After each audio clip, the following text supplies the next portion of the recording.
Jimmy, when we're going into injury time, it feels like another frustrating afternoon, and it's funny how just a couple of minutes can change a game. Yeah. We're not quite firing at the moment, I would say, as a team. We're close. Something's not quite clicking in our build-up play. We're forcing the ball a little bit too much, and not sustaining attacks as much as I'd like. We've given the last 4 goals we've given away. I think from our standards and our point of view, really poor ones. When you've got 7 men back in the box and they've got 3 in the box and their man scores, you're wondering what people are doing in there and why aren't people dealing with people and dealing with stopping balls coming in. And so we need to look at that. We need to take stock and watch it back. But yeah, something's not quite right.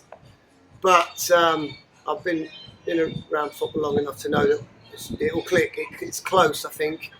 We're not far away because we're still creating great chances. We had the best 2 chances in the first half for me. Joe Turner's flashed across the goal. Joe, any sort of contact it goes in, apart from the one that happened. It's a very quick pitch this, so the ball flies off it. And then when we put Luke Bennett cleaning on goal, I think Luke will be disappointed. But our football for that, we got in comfortably, putting clean through on the penalty spot. He should finish.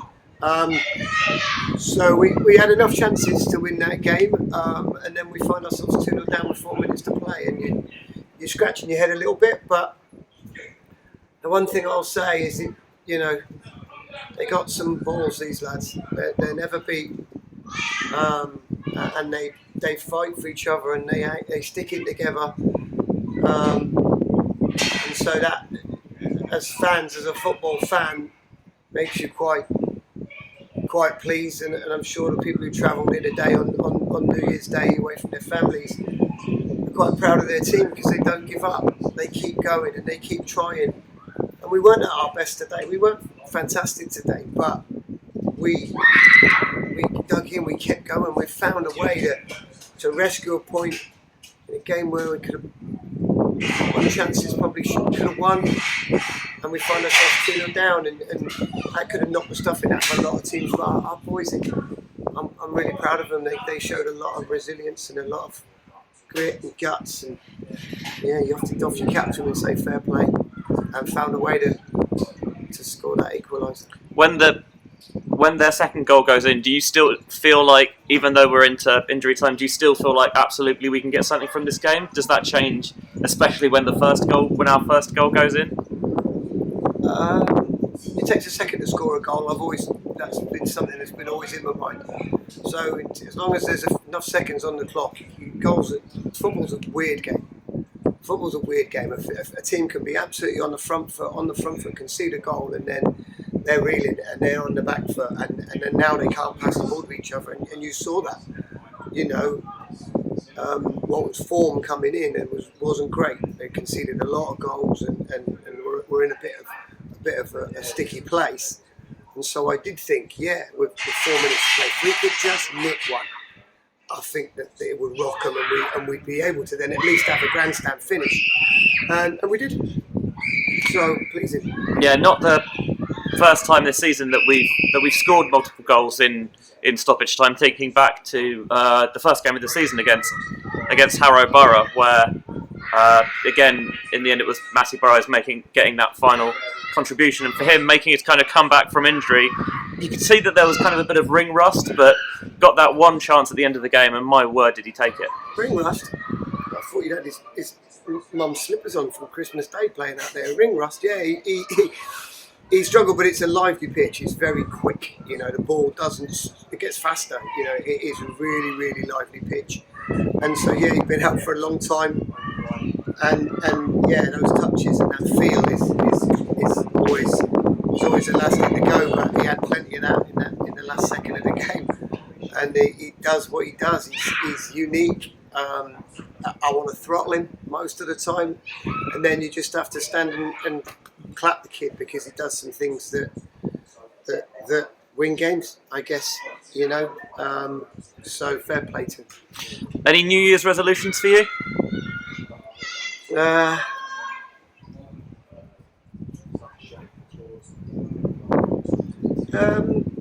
For the team, for myself. Either. Yeah, I want us to have more control of the ball. We've rushed forward a little bit. Want us to have a bit more control of the ball when we attack. And for myself, probably do a bit more exercise, sort my back out. Stay wrapped up warm so I don't have to go through another Christmas, Boxing Day and the last 4 days in bed with the worst flu I've ever had in my life. So yeah, no, probably just